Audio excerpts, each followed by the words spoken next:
Welcome to waves media Telugu.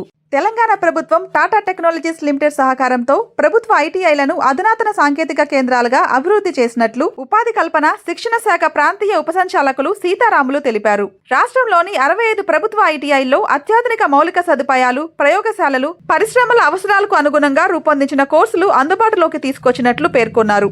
Gadwal ఏటీసీలో CSC machining, industrial robotics, electric vehicles, automation, engineering design, virtual analysis వంటి 6 అధునాతన ట్రేడ్లలో అడ్మిషన్లు ప్రారంభమైనట్లు తెలిపారు. పరిశ్రమలకు అవసరమైన నైపుణ్యాలతో యువతను తీర్చిదిద్దడమే ఈ కార్యక్రమం లక్ష్యమని, విద్యార్థులు ఈ అవకాశాన్ని సద్వినియోగం చేసుకోవాలని కోరారు. ట్రాన్స్ఫార్మ్ చేయడం జరిగింది. అందులో భాగంగా తెలంగాణలో ప్రజెంట్గా 65 ఐటీఐలని అడ్వాన్స్ టెక్నాలజీ సెంటర్స్గా మార్చడం జరిగింది. అంతేకాకుండా అడ్మిషన్స్ కూడా 2024 నుంచి అడ్మిషన్స్ ఇవ్వడం జరిగింది. ప్రజెంట్గా ఈ అకాడమిక్ సెషన్లో కూడా అడ్మిషన్స్ ప్రోగ్రెస్లో ఉన్నాయి. ఈ అడ్వాన్స్ టెక్నాలజీ సెంటర్స్లో కోర్సు పూర్తి చేసిన తర్వాత వారికి ఈ ఐటీఐకే వచ్చేసి వివిధ కంపెనీస్ అన్నీ కూడా ఇక్కడికే వచ్చి వాళ్ళను ప్లేస్మెంట్స్ గురించి కూడా ఇంటర్వ్యూస్ చేయడం జరుగుతుంది. ఈ మధ్యలోనే మొట్టమొదటిసారిగా అడ్వాన్స్ టెక్నాలజీ సెంటర్స్ ఓపెన్ అయిన తర్వాత హైదరాబాద్ గవర్నమెంట్ ఐటీఐ మల్లెపల్లి క్యాంపస్లో అతిపెద్ద జాబ్ ఫేర్ కండక్ట్ చేయడం జరిగింది జూన్ 13th రోజు. ఆ రోజు అక్కడికి revolve engineering company, access global, Sudhakar BVC, Tata motors, qualitech, Rane, Tata Motors, ఇలా వివిధ రకాలైనటువంటి రెప్యూటివ్ కంపెనీస్, లీడింగ్ కంపెనీస్ అన్నీ కూడా ఈ జాబ్ ఫేర్లో పాల్గొన్నాయి. అక్కడ వాళ్ళందరూ కూడా వివిధ రకాలుగా పిల్లల్ని, ఆ ట్రేడ్స్ సంబంధించిన వాళ్ళని కూడా ఇంటర్వ్యూ చేసి సెలెక్ట్ చేయడం జరిగింది. సెలెక్ట్ చేయడమే కాకుండా వారికి ఆ పిల్లలందరికీ కూడా సెలెక్ట్ అయిన పిల్లలకి ఆఫర్ లెటర్స్ కూడా అందజేయడం జరిగింది. ఇది గమనించినటువంటి మన గౌరవ మంత్రి గారు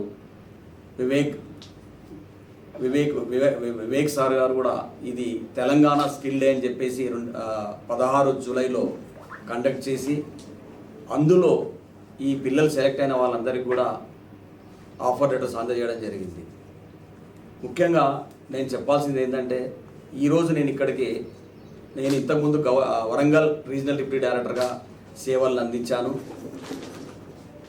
మే లాస్ట్ వీక్లో నేను హైదరాబాద్ రీజనల్ డిప్యూటీ డైరెక్టర్గా బదిలీ కావడం జరిగింది. నేను బదిలీ అయిన తర్వాత ఈ గద్వాల ఐటీఐలో, ఏటీసీలో యాక్టివిటీస్ని మానిటరింగ్ చేయాలనే భాగంగా నేను ఈరోజు గద్వాల అడ్వాన్స్ టెక్నాలజీ సెంటర్లో ఉన్నాను. ఇక్కడికి వచ్చిన తర్వాత ఇక్కడ ఉన్నటువంటి సిబ్బంది మరియు ప్రిన్సిపాల్, ఈ మధ్య కాలంలోనే ఎఫ్ఏసి ప్రిన్సిపాల్గా పదవీ బాధ్యతలు చేపట్టినటువంటి మహమ్మద్ కలీం గారు కూడా నా పక్కలే ఉన్నారు. వారి యొక్క సమక్షంలోనే ఈ ఐటీఐని అంతా కూడా పరిశీలించడం జరిగింది. ఇక్కడ ఉన్నటువంటి అడ్వాన్స్ టెక్నాలజీ సెంటర్లో మనము 6 కోర్సులను అందజేస్తున్నాము. Manufacturing process control and automation, CNC technician, industrial robotic and digital manufacturing, virtual analysis and design, తర్వాత ఇంజనీరింగ్ డిజైన్ టెక్నీషియన్, తర్వాత ఈబీ మెకానిక్.